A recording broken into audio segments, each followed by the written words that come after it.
Hello students, तो मैं लेके आ गया हूँ क्लास 6 का नेक्स्ट पार्ट। एक्चुअली जो क्लास 6 का जो भी मैंने लेक्चर डाला है उस पर अच्छा व्यूज आ रहा था और अच्छे कमेंट्स आ रहे थे, और इसलिए मैं सोचा कि इसको क्लास 6 को हमेशा कंटिन्यू रखूंगा। और जो भी मैंने क्लास 7 का भी वीडियो डाला है, क्लास 8 का भी वीडियो डाला है, 9th का भी डाला है, 10th का भी डाला है और 6th का भी डाला है, 5th का भी डाला है। हर एक क्लास का मैंने वीडियो डाला है।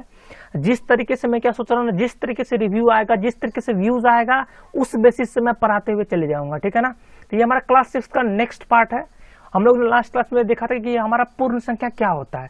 लास्ट क्लास जो नहीं देखो, सबसे पहले आप समझ लो, लास्ट क्लास आकर देख लेना कि हमारा पूर्ण संख्या क्या होता है। ठीक है। जब पूर्ण संख्या समझ में आ जाएगा ना, तब जो आप ये देखोगे पूर्ण संख्या का गुण, ये जो अपना चैप्टर अभी का, तो आपको पूरे सही तरीके से सब समझ में आएगा, कोई प्रॉब्लम कोई परेशानी नहीं होगी। ठीक है। तो चलो आज का वीडियो शुरू करते हैं। देखो आज का है ना कि ये पूर्ण संख्या का गुण क्या है, इस पे बेस्ड है। ठीक है। तो समझो ध्यान से। तो देखते हैं पूर्ण संख्या का गुण क्या होता है, समझना ध्यान से। देखो इनका क्या कहना होता है ना कि हमारे आपके पास कौन कौन सा गुण है, पूर्ण संख्या के पास कौन कौन सा ऐसा गुण है कि जो हम लोग को पढ़ना चाहिए और हम लोग को समझना चाहिए। तो पहला गुण क्या है कि दो पूर्ण संख्याओं का योगफल सदैव एक पूर्ण संख्या होती है। ये आपको पहला गुण आता है इसका। पूर्ण संख्या का अगर दो पूर्ण संख्या को आप ऐड करोगे, योग करोगे, तो ये एक पूर्ण संख्या होती है। देखो एग्जाम्पल से समझो। देखो एग्जाम्पल बहुत बड़ा इंपॉर्टेंट चीज है, तो एग्जाम्पल सब क्लियर हो जाए। जैसे मान लो 8 + 2 = 10 लिख दिए, होता ही 8 + 2 = क्या हो जाएगा, 10 होगा। अब ध्यान से समझो थोड़ा सा, क्या कि हमारा 8 भी पूर्ण संख्या है और 2 भी पूर्ण संख्या है, और जब ऐड किए 8 + 2 तो हमारा क्या हो गया, 10, और 10 भी हमारा क्या है, पूर्ण संख्या। मतलब क्या कि ये जो स्टेटमेंट लिख रहा है, दो पूर्ण संख्याओं का योगफल सदैव एक पूर्ण संख्या होती है, मतलब क्या ये सेटिस्फाई कर रहा है। इसे मान लो एक और एग्जांपल ले लो, 10 + 2 = 12। फिर अगेन 10 क्या है, पूर्ण संख्या, 2 भी क्या है, पूर्ण संख्या। जब एक दूसरे को हम लोगों ने ऐड किया तो हमारा 12 भी क्या हो जाएगा, एक पूर्ण संख्या। समझ में आ रहा है। सीधा एक और एग्जांपल देखो, 14 + 1 है ना, ये भी पूर्ण संख्या, ये भी पूर्ण संख्या। जब आप ऐड करोगे तो हमारा क्या आ जाएगा, 15, और ऑब्वियसली ये भी एक पूर्ण संख्या। ठीक है। और जो जिनको समझ में नहीं आ रहा कि ये पूर्ण संख्या क्या होता है ना, लास्ट लेक्चर जरूर जाकर देखना, मैंने पूरे सही तरीके से डिस्कस किया है ये पूर्ण संख्या क्या है। पूरा डेप्थ में जाके आपको कोई भी कंसेप्ट इसके रिगार्डिंग क्लियर हो जाएगा कि हमारा पूर्ण संख्या क्या होता है और क्या नहीं होता है। ठीक है। इसी तरह देखो नेक्स्ट एग्जांपल हमारा 16 + 1 = 17। 16 + 1 = 17 यहाँ पे आ गया। ठीक है। 16 भी हमारा क्या है, पूर्ण संख्या, 1 भी क्या है, पूर्ण संख्या, 17 भी क्या हो जाएगा हमारा पूर्ण संख्या। अगेन देखो 18 + 2 = 20। समझ रहे हैं। प्लेंटी ऑफ एग्जांपल्स इसलिए ले रहा हूँ कि आप कुछ भी लो, दो पूर्ण संख्या का आप कुछ भी लो, एडिशन योग जब करोगे तो एक पूर्ण संख्या होगी। ठीक है। तो एक चीज समझो कि एक चीज तो 100% श्योर हो गया कि ये हमेशा होगा। मतलब क्या, पूर्ण संख्या प्लस पूर्ण संख्या बराबर पूर्ण संख्या हमेशा होगा। तो जब इस तरह का कुछ पोर्शन होता है ना कि अगर पूर्ण संख्या प्लस पूर्ण संख्या बराबर पूर्ण संख्या का पॉइंट आता है, तो इसी को बोलते हैं, एक प्रॉपर्टी होती है, इसको बोलते हैं समृद्ध गुण। जैसे मान लो होता है ना, जैसे मान लो कि ए भी, मान लो कि जैसे 8 भी क्या था, पूर्ण संख्या, और 2 भी क्या था, हमारा पूर्ण संख्या। जब एक दूसरे को जब आप ऐड करते हो तो हमारा क्या आ जाता है, ये भी पूर्ण संख्या आता। मतलब क्या, ये भी पूर्ण संख्या, ये भी पूर्ण संख्या, जब दोनों को ऐड किए तब भी हमारा क्या आ गया, पूर्ण संख्या। तो जब ऐसा सीन बनता है ना, तो इसको बोलते हैं समृद्ध गुण। क्या बोलते हैं हम लोग, समृद्ध गुण। ठीक है। अब देखो आगे दूसरा प्रॉपर्टी क्या था बंदे का, देखते हैं चलो। कह रहे कि दो पूर्ण संख्याओं का घटाव फल एक पूर्ण संख्या हो भी सकती है और नहीं भी हो सकती है। तो इनका क्या कहना है ना कि जब दो पूर्ण संख्या को जब जोड़े थे तो कोई प्रॉब्लम नहीं थी, सदैव एक पूर्ण संख्या होती थी। लेकिन जब आप दो पूर्ण संख्या को घटाते हो ना, तो ये कोई फिक्स नहीं है कि हमारा ये हमेशा पूर्ण संख्या होगा। ये हो भी सकता है पूर्ण संख्या और नहीं भी हो सकता है। ठीक है। जैसे एग्जाम्पल देखो, ध्यान से देखो, जैसे 8 - 1 है, तो 8 - 1 क्या होगा बताओ हमको, 8 - 1 क्या होगा, हमारा 7 हो जाएगा। ठीक है। अब ध्यान से देखो, 8 भी क्या है, हमारा पूर्ण संख्या, फिर माइनस तो माइनस है, 1 भी हमारा क्या है, पूर्ण संख्या। ठीक है। और जो 7 आया ये भी हमारा क्या है, पूर्ण संख्या। मतलब इस पोर्शन से हमारा क्या क्लियर हो रहा है कि जब दो पूर्ण संख्या को हम लोग माइनस कर रहे हैं तो हमारा क्या आ रहा है, पूर्ण संख्या। ठीक है। अब देखो थोड़ा सा नेक्स्ट एग्जांपल देखो, देखो ध्यान से देखो, यहाँ पे देखो 9 - 10, 9 - 10 किए, 9 भी क्या हमारा पूर्ण संख्या है, 10 भी क्या हमारा पूर्ण संख्या है। लेकिन जब 9 - 10 करो तो क्या आ जाएगा, -1। तो ध्यान से देख पा रहे हो कि 9 हमारा पूर्ण संख्या, 10 भी हमारा क्या, पूर्ण संख्या। ठीक है। जब माइनस की तो -1 आ गया। तो आप बताओ कि -1 पूर्ण संख्या है, तो बिल्कुल नहीं है, क्योंकि पूर्ण संख्या के लिए मैंने आपको बताया था, जो भी नहीं देखे हो लास्ट लेक्चर जाकर देखना, मैंने वहां बताया हुआ है कि निगेटिव पोर्शन, जो निगेटिव पार्ट होता है, निगेटिव संख्या, वो कभी भी पूर्ण संख्या नहीं हो सकती थी। इससे हमारा ये पॉइंट क्लियर हो गया कि कभी भी दो पूर्ण संख्याओं का घटाओफल सदैव जो है ना पूर्ण संख्या नहीं हो सकती। ये पूर्ण संख्या हो भी सकती है और नहीं भी हो सकती है, ठीक है। मतलब ओवरऑल ये समझ में आ रहा है पॉइंट कि कभी भी जब दो पूर्ण संख्याओं को हम लोग घटाते हैं तो ये श्योर नहीं रहता है कि हमारा आएगा नहीं आएगा। तो इसके लिए आप ये बोल सकते हो कि मतलब समृद्ध गुण का पालन नहीं करती। समृद्ध गुण यही होता है ना कि जब दो चीज को ऐड करो, पूर्ण ऐड करो तो पूर्ण आ जाए, इंटीजर मान लो इंटीजर ऐड करो तो फिर इंटीजर आ जाए, समझ रहे हो ना। उस लेवल पे जब बात चलती है, सेम को ऐड करो फिर सेम आ जाए, तब ये होता है कि समृद्ध गुण का पालन कर रही है। लेकिन यहाँ पे देखो, यहाँ पे पूर्ण को ऐड किया तो पूर्ण भी आ गया, जब पूर्ण को ऐड किया तो पूर्ण नहीं भी आई, तो मीन्स क्या, ये हमारे समृद्ध गुण का पालन नहीं करती है। समझ में आ गया है। तो चलो हम लोग का दूसरा पॉइंट क्लियर हो चुका है, ठीक है। तो चलो तीसरे पॉइंट की तरफ अपन चलते हैं, ठीक है। तो तीसरा पॉइंट क्या है ना, ये अपना गुणनफल से रिलेटेड। दो पूर्ण संख्याओं का गुणनफल सदैव एक पूर्ण संख्या होता है, ये भी पॉइंट है। थोड़ा सा तो कलर चेंज करता हूँ। दो पूर्ण संख्याओं का गुणनफल भी सदैव क्या होगा, एक पूर्ण संख्या होती है, ठीक है। तो ऑब्वियसली हम लोग क्या करेंगे, एग्जाम्पल देखेंगे, एग्जाम्पल से समझे क्या ये सच बात है सर। चेक कर लो ध्यान से, देखो जैसे हमको हमारे पास क्या है 3 × 4 = 12। तो हमारा 3 भी पूर्ण संख्या है, 4 भी पूर्ण संख्या हो, तो 12 भी क्या हो जाएगा, पूर्ण संख्या। जैसे 3 × 2 = 6, 3 भी क्या पूर्ण संख्या, 2 भी पूर्ण संख्या, तो 6 भी पूर्ण संख्या। चलो भैया ये भी हमारा ये बात को फॉलो कर रहा है।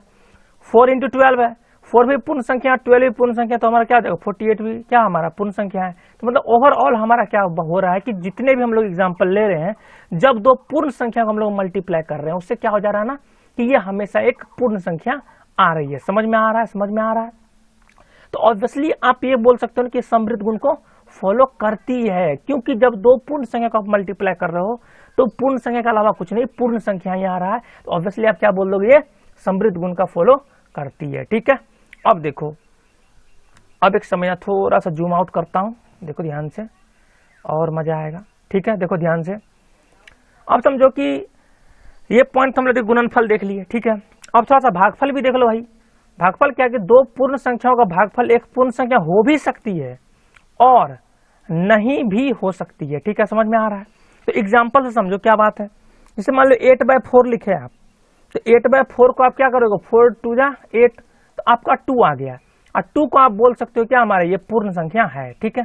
लेकिन जब बात करते हो 3/4 की, तो 3/4 एक भिन्न के रूप में जब इसको सॉल्व करोगे ना, तो डायरेक्टली क्या ये दशमलव के फॉर्म में आएगा। हमें आप लोग हमने हमेशा बताया, चाहे भिन्न के फॉर्म में रहे चाहे दशमलव के फॉर्म में रहे, इस पॉइंट को हम लोग नहीं कंसीडर करते हैं कि ये हमारा पूर्ण संख्या होगा, क्योंकि हम लोग दशमलव को कभी भी पूर्ण संख्या के कंसीडरेशन में नहीं लाते हैं। मैंने लास्ट क्लास में बताया था कि कभी भी कोई भी क्वेश्चन भिन्न के रूप में रहना, तो एक चीज हमेशा याद रखना, सबसे पहले उसको सिंप्लीफाई करना है। जैसे मान लो कि 16/4 है, तो बहुत बंदा बोलेगा कि ये भिन्न है, तो आप बोलोगे कि ये पूर्ण संख्या नहीं है। तो मेरा कहना यह है, कभी भी भिन्न के फॉर्म में रहना, तो आप उसको सिंप्लीफाई कोशिश करो करने की, ठीक है। जैसे मान लो 16/4 है, इसको आप सिंप्लीफाई कर सकते हो 4:16, ठीक। मतलब 4/16 कितना हो जाएगा, 16/4 कितना हो जाएगा, 4 आ जाएगा। मतलब अब 4 क्या है, आपका पूर्ण संख्या है। समझ में आ रहा है ना। तो इस चीज से एक पॉइंट क्लियर हो गया कि कभी भी भिन्न के फॉर्म में रहे, सबसे पहले आप सिंप्लीफाई कर लो, ठीक है। और सिंप्लीफाई फॉर्म करने के बाद अगर वो भिन्न के फॉर्म में बसता है या दशमलव के फॉर्म में आता है, तो वो हमारी पूर्ण संख्या नहीं होगी, ठीक है। समझ में आ गया। तो एक चीज तो क्लियर हो गया कि दो पूर्ण संख्या अगर भागफल लेते हैं तो ये श्योरिटी नहीं होती कि हम लोग का ये पूर्ण संख्या आएगा या हमारा पूर्ण संख्या नहीं आएगा, ठीक है। समझ में आ गया है। ये सब कुछ 4 प्रॉपर्टी थे जो मतलब इंपॉर्टेंट है। अगर आपको एग्जाम्पल पता है तो आप एग्जाम्पल से ये चीज क्लियर कर सकते हो, ठीक है। अब जो एक अच्छा नियम, जो एक बहुत ही अच्छा नियम माना जाता है, क्रम विनिमय नियम, इसका नाम है क्रम, चलो थोड़ा सा कलर चेंज करता हूं, क्रम विनिमय नियम, ठीक है। क्रम विनिमय नियम का कहना है कि अगर आप योग में इसको कर रहे हो, मतलब प्लस में कर रहे हो, तो इनका कहना यह है कि जब आप a + b करोगे ना, तो ये इक्वल होता है b + a का। a + b करोगे तो ये हमारा किसके इक्वल होता है, b + a का, ठीक है। देखो ध्यान से ये वाला पोर्शन, देखो थोड़ा सा बड़ा कर लिया हूं। a + b जो करोगे वो हमारा क्या होगा, इक्वल b + a का। समझ में आ गया। तो जब बोला कि आप गुणनफल में करोगे, अगर आप गुणनफल में करते हो, ठीक है ना, अगर आप गुणनफल में करते हो, यहाँ पे पॉइंट गुणनफल में, तो a × b जैसे करोगे तो ये हमारा क्या हो जाएगा, b × a, तो ये हमारा क्रम विनिमय का कहना ये है भाई कि भैया जब आप a प्लस बी ऐड करोगे वो हो जाएगा b प्लस ए योग में, और अगर a इंटू बी मल्टीप्लाई करोगे वो हमारा हो जाएगा b इंटू ए गुणनफल में। समझ में आ रहा था पॉइंट?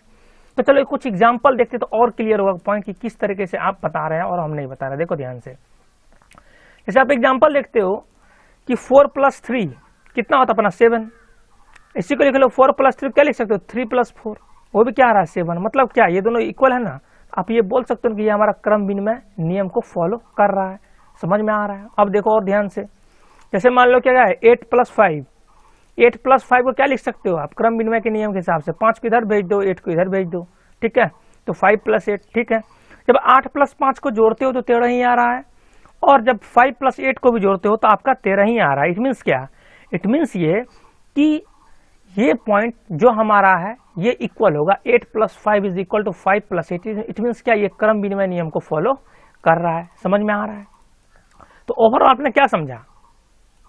तो ओवरऑल आपने क्या समझा? तो ओवरऑल आपने ये समझा कि पूर्ण संख्या के, देखो ध्यान से समझना, ध्यान से ये वाला पॉइंट समझो, पूर्ण संख्या के लिए योग और गुणन दोनों ही क्रम विनिमय होता है। अगर कोई बंदा पूर्ण संख्या है, अगर पूर्ण संख्या के लिए आप एडिशन में क्रम विनिमय करो, चाहे एडिशन में क्रम विनिमय करो, चाहे मल्टीप्लिकेशन में क्रम विनिमय करो, तो वो हमेशा क्या होगा, क्रम विनिमय नियम को फॉलो करेगा, पूर्ण संख्या। ठीक है ना? हमेशा क्लियर हो गया, समझ में आ गया इस पॉइंट को? चलो ठीक है, चलो देखो अगला नियम देखते हैं। अभी हम लोग पढ़ लिए क्या, क्रम विनिमय नियम। ठीक है, अब देखो आगे पढ़ो क्या है हमारा नियम।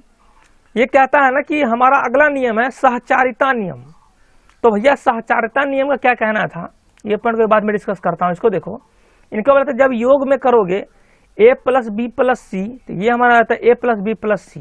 नहीं समझे? देखो ध्यान से, जब a प्लस बी कोई कोष्ट में रख रहा है तो प्लस सी कर रहा है, ये इक्वल हो जाता है। जब a शुरू वाले को दो को कोष्ट में रखा था, ये इक्वल होगा। अब इस दोनों को आप कोष्ट में रख लो, b प्लस सी को, और जो बच गया उसको a प्लस। तो ये इनका कहना है ना सहचारिता नियम का, ये अपना इक्वल होगा। ठीक है, योग में। और गुणा में इस नियम का कहना ये होता है कि फिर अगेन जैसे a इंटू बी इंटू सी है, a इंटू बी इंटू सी है, जैसे आप a इंटू बी अभी कोष्ट में लिए, ठीक है, जैसे आप क्या लिए a इंटू बी अपने कोष्ट में लिए यहाँ से। ठीक है, तो इनका कहना था ना कि जब आप ये इक्वल होगा आप b इंटू सी कोष्ट में ले लो।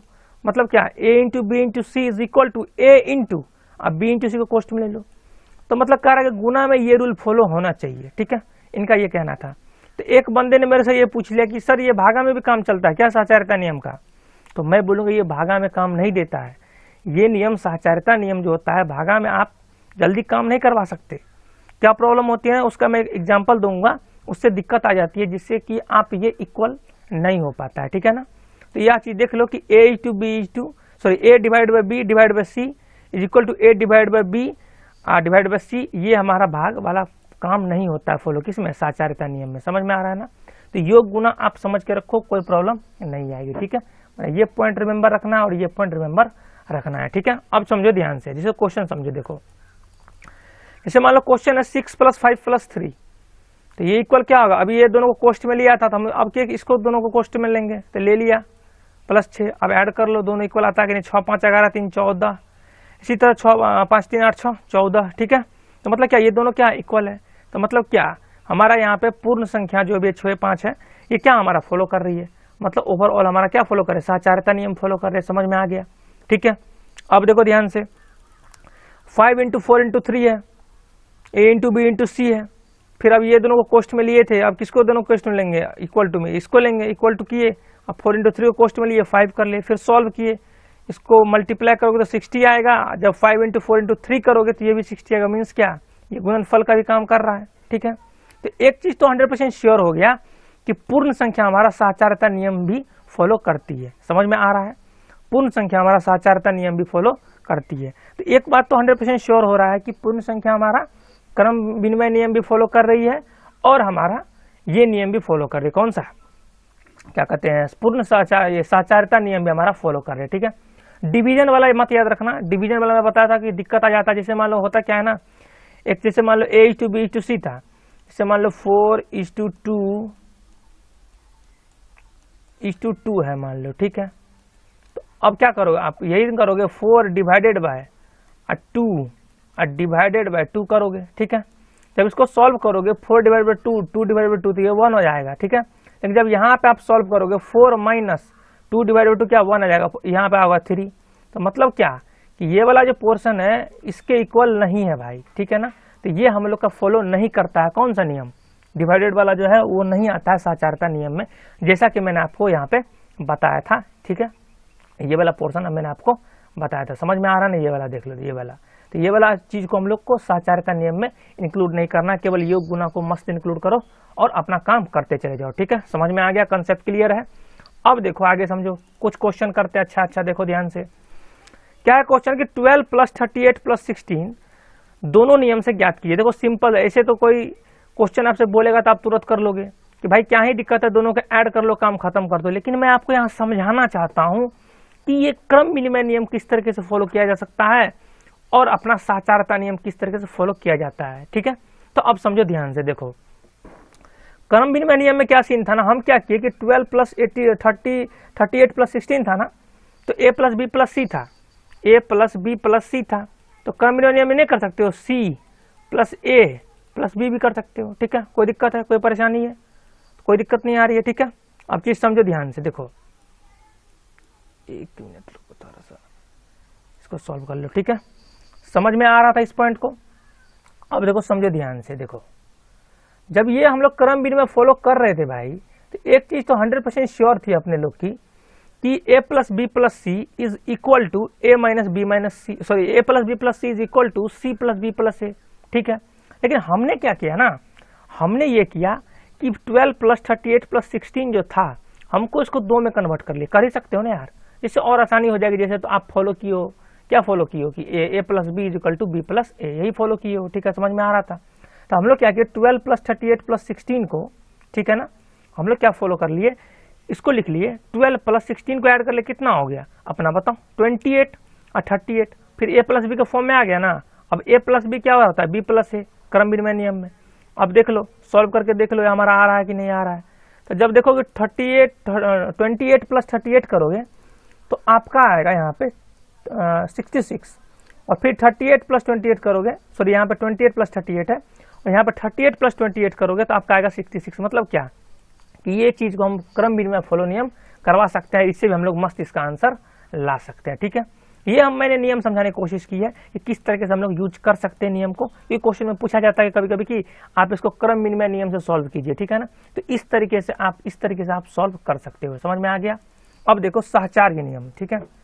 सहचार्य नियम से कैसे करेंगे, सहचार्य नियम तो सिंपल था, बताए थे कि अब ये 3 है, ए बी सी है, पहले ये दोनों को कोष्ट में ले लो, वही किए हैं, प्लस सी इक्वल टू, अब ये दोनों को कोष्ट में ले लो, 38 प्लस 16 प्लस 12, कैलकुलेट करो, ये भी 66 आया, ये भी 66 आया। तो मतलब आप इस तरीके से भी कैलकुलेट कर सकते हो, सहचार नियम से भी कैलकुलेट आराम से कर सकते हो, कोई प्रॉब्लम नहीं है, ठीक है। अब देखो कि ये सब चीज इसलिए सिखा रहा हूँ क्योंकि ये एग्जाम में आता है कि क्या क्रम विनिमय नियम होता है, क्रम विनिमय नियम से कैसे कैलकुलेट करते हैं, ये सब मैंने स्टेप्स बताया कि आप इस तरीके से करके आप आगे जा सकते हो। अब एक अच्छा क्वेश्चन समझो, देखो बहुत अच्छा क्वेश्चन है। जैसे मान लो कि 4 इंटू 85 इंटू 25 का वैल्यू ज्ञात करना था, ठीक है। तो जो एक सिंपल बंदा रहेगा वो क्या करेगा ना कि सीधा मल्टीप्लाई करने लग जाएगा कि 4 इंटू 85 जो भी आएगा उसको 25 से मल्टीप्लाई करेगा, तो वही करेगा 4 इंटू 85 जो भी आएगा उसको 25 से मल्टीप्लाई करेगा, ठीक है। जैसे मान लो a इंटू बी इंटू सी कर लेगा, अब फिर क्या कर लेगा वो बंदा, ये दोनों को कोष्ट में लिया था, फिर ये दोनों को कोष्ट में ले लेगा, ठीक है। अब फिर ये क्रम विनिमय नियम लगाएगा, ठीक है, फिर इससे सॉल्व कर लेगा, ठीक है, सॉरी सहचार्य नियम लगाएगा, इससे ये मस्त सॉल्व कर लेगा, कोई दिक्कत कोई परेशानी। तो एक चीज तो समझ में आया कि जब सहचार्य नियम सॉल्व कर रहे थे, यहां से देखो ध्यान से, देखो यहाँ पे दिखाता हूँ, a इंटू बी इंटू सी था, तो इसको ये बंदे ने क्या किया कि a इंटू इसको कोष्ट में लेकर के सहचार्य नियम से फॉलो कर लिया था, तो कोई दिक्कत नहीं थी। यहाँ भी इस क्वेश्चन में क्या किया है ना कि सहचार्य नियम को फॉलो किया है, देखो a इंटू बी इंटू सी, फिर ए बी पहले कोष्ट में था, अब क्या आ गया हमारा बी सी कोष्ट में है, ठीक है। तो सॉल्व किया, इससे कोई आंसर निकाल लिया, आपका आंसर बिल्कुल आएगा, आप मल्टीप्लाई करो आपका आंसर बिल्कुल आएगा। अब देखो एक स्मार्ट बंदा क्या किया, स्मार्ट बंदा का काम क्या होगा कि लगाया वही a इंटू बी इंटू सी जो सहचार्य नियम है, लगाया वही, लेकिन ये जो 425 ने इसको एक साथ ले लिया इंटू 185, अब इस पे लगा दिया क्या अपना सहचार्य नियम। कैसे लगाया, ये दोनों को कोष्ट में ले लिया इंटू ये इज इक्वल टू, अभी दोनों कोष्ट में ले लिया, इनटू ये, ठीक है। तो इसमें फायदा क्या होगा, देखो फायदा क्या है, ध्यान से समझना। 25 इंटू 4 करोगे ना भाई तो ये 100 हो जाता है, और ये अपना क्या आ जाए 185। तो मल्टीप्लाई करने की जरूरत कहाँ है यार, डायरेक्ट पुट कर दो वैल्यू, जीरो बैठा दो, आ गया आंसर। इसी तरह यहाँ पे देखो 25 चौके 100, फिर 18 500। समझ में आ रहा ना कि यहाँ पे क्या हो रहा है, जो कैलकुलेशन आप जो यहाँ पे कर रहे थे पहले पार्ट में 4 इंटू 85 यार, फिर उसको 25 से मल्टीप्लाई करो। समझ लो कितना बड़ी बात है, ठीक है। लेकिन स्मार्ट बंदा क्या सोचेगा, स्मार्ट बंदा जो है ना क्वेश्चन में जीरो खोजता है कि जीरो किसी तरीके से मिल जाए यार, क्योंकि जीरो के लिए मल्टीप्लाई में कुछ करना थोड़ी होता है। जितना भी आप मल्टीप्लाई कर लो उस पर मस्त जीरो बैठा दो, कोई प्रॉब्लम कोई परेशानी नहीं होती है, ठीक है। वही किया जाता है, देख लो ध्यान से। तो वही जो बंदा सोचा कि यार अगर 25 और 4 को मल्टीप्लाई कर दिया जाए तो यार 100 आ जाएगा, फिर तो कुछ करना ही नहीं है, 185 पे 2 जीरो बैठा देंगे। मतलब मन अगर बंदा चाहेगा ना तो मन ही मन सॉल्व कर लेगा, ठीक है। तो इस क्वेश्चन का यही था कि स्मार्ट बंदा और नॉर्मल बंदा में क्या फर्क होता है। तो सबसे पहले क्वेश्चन को देखो और क्वेश्चन को समझो कि ये किस तरीके से अगर कुछ जीरो शीरो आ जाए ना तो हमारा बात बन जाए और आसानी से वो क्वेश्चन सॉल्व हो सकता है। समझ में आ गया ना।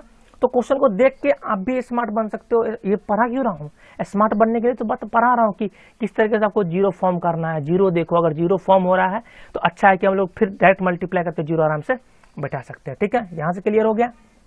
अब देखो एक पॉइंट है योग पर गुणन का वितरण।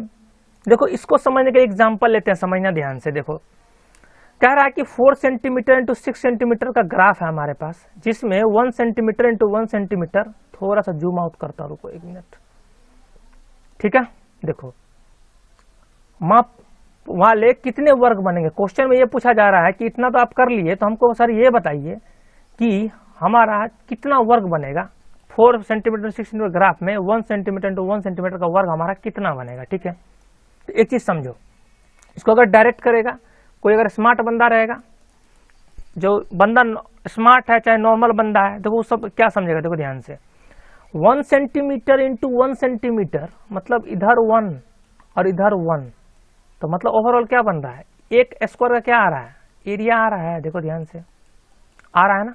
तो मतलब इनका ये कहेगा सीधा बात कि सर 1 सेंटीमीटर इंटू 1 सेंटीमीटर में एक वर्ग बन रहा है, मतलब ये एक वर्ग का एरिया आ रहा है, मतलब एक वर्ग बन रहा है।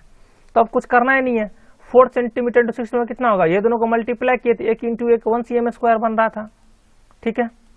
अब इसको क्या कर देंगे मल्टीप्लाई, तो 6 चौका 24 वर्ग बनेगा, मतलब 24 को आएगा ना एरिया यार, 24 का। देखो इस तरीके से 1 इंटू 1 में एक एरिया आ रहा था, इसी तरीके से 24 एरिया आएगा, मतलब हमारा क्या बनेगा 24 वर्ग बनेगा, ठीक है। क्लियर हो गया। अब बहुत बंदा इसको इसी तरीके से भी लिख सकता है। देखो 4 सेंटीमीटर 6 सेंटीमीटर है ना, ठीक है। तो पहले क्या करेगा, ये 4 सेंटीमीटर 4 सेंटीमीटर के निकाल लेगा, 4 चौके 16 वर्ग निकाल लिया। फिर जो 4 सेंटीमीटर बचा था, यहाँ जो 4 सेंटीमीटर 6 सेंटीमीटर से आप 4 सेंटीमीटर ले लिए, तो बच के कितना गया था 2 सेंटीमीटर। तो 2 सेंटीमीटर फिर से ये 4 सेंटीमीटर इंटू 2 सेंटीमीटर लेकर के मस्त मल्टीप्लाई करके आप फिर से आंसर वही ला सकते हो, जो कि एक डायरेक्ट आंसर आ सकता था। आप इस तरीके से भी आंसर ला सकते हो, ठीक है। अब बोलेंगे सर फील नहीं आया, सर बोलते हैं यार, लड़के बोलते हैं सर फील नहीं आया, सर आप बता दिए फील नहीं आया। तो चलो फील लेना है, चलो एक बढ़िया बताता हूँ, ग्राफ से बताता हूँ और क्लियर होगा। तो फील लेने के लिए बता रहा हूँ, समझना ध्यान से, ठीक है। ऑब्जेक्टिव क्वेश्चन है, ये मन से कर सकते हो। फील लेने के लिए बताता हूँ, देखो ध्यान से। क्वेश्चन में जैसा कि बोल रहा था कि हमारा 4 सेंटीमीटर का ग्राफ है, इधर से 4 सेंटीमीटर ले लिए ये वाला पोर्शन, ठीक है। फिर हमारा 6 सेंटीमीटर का क्या था, 6 सेंटीमीटर हमारा क्या था, ये वाला पोर्शन था, ये वाला देख लो, ये वाला पोर्शन 6 सेंटीमीटर का, समझ में आ रहा था, ठीक है। तो अब हमारा 4 सेंटीमीटर ये वाला पोर्शन आ गया, 6 सेंटीमीटर वाला हमारा ये वाला पोर्शन आ गया। तो कह रहा था ना कि इस साइड में हम लोग कितना करते हैं, 1-1 सेंटीमीटर का क्या है, वो है स्क्वायर है। तो हम लोग क्या करें, 1-1 सेंटीमीटर का लाइन मारते चले गए। देखो ये कलर लो, देखो ये 1 सेंटीमीटर, ये 1 सेंटीमीटर, ये 1 सेंटीमीटर, तो ऑब्वियसली 4 ही सेंटीमीटर, तो 1 2 3 4 सेंटीमीटर ले लिए।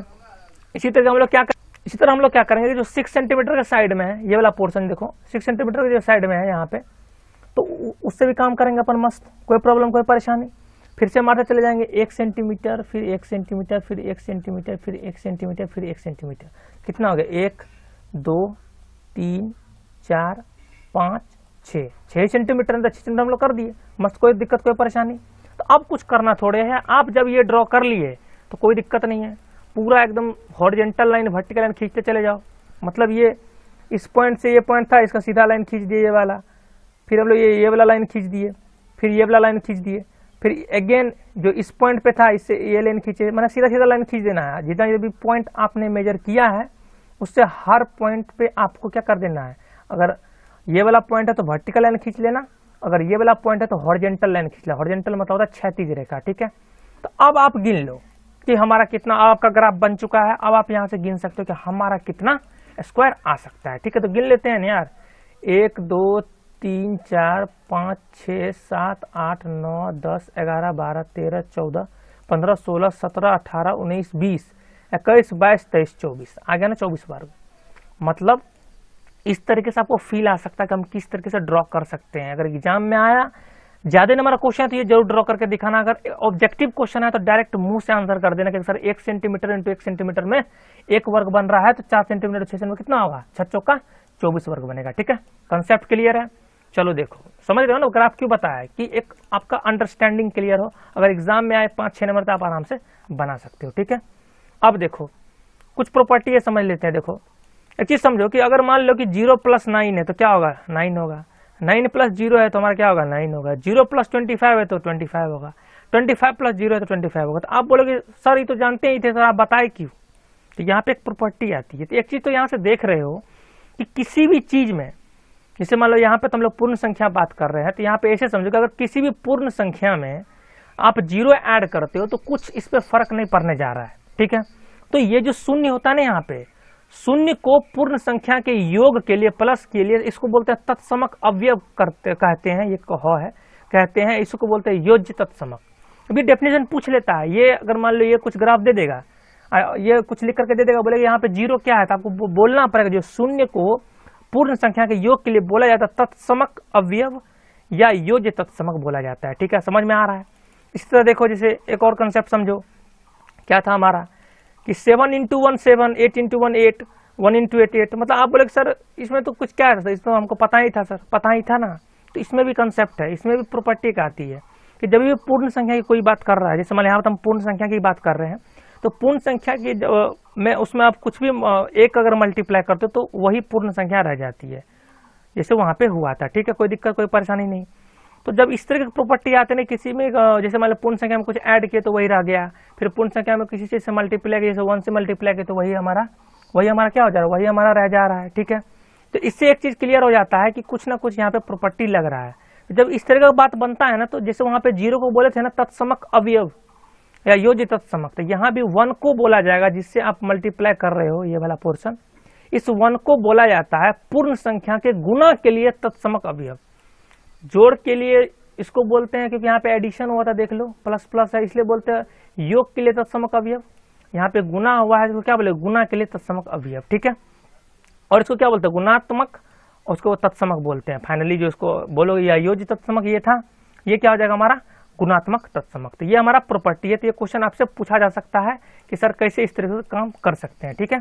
अब देखो समझो, एक और क्वेश्चन, एक अच्छा क्वेश्चन है, समझना ध्यान से, कि कोई दूध वाला एक होटल को सुबह 45 लीटर दूध देता है और शाम को 55 लीटर दूध देता है, ठीक है। तो यदि दूध का मूल्य इतना है तो दूध वाले को प्रतिदिन कितनी धनराशि प्राप्त होगी। तो इसका कॉमन सेंस रहेगा ना, वो बंदा करके ले जाएगा। देखो बोले एक होटल वाले को सुबह 35 लीटर दूध देता है, सुबह में 35 दे दिया और शाम को दे दिया 55, तो टोटल दूध कितना दिया बताओ, 45 + 55 कितना हो गया, 100 लीटर। यहाँ तक तो पॉइंट क्लियर था कि भैया 100 लीटर दे दिया दूध, कोई दिक्कत नहीं है।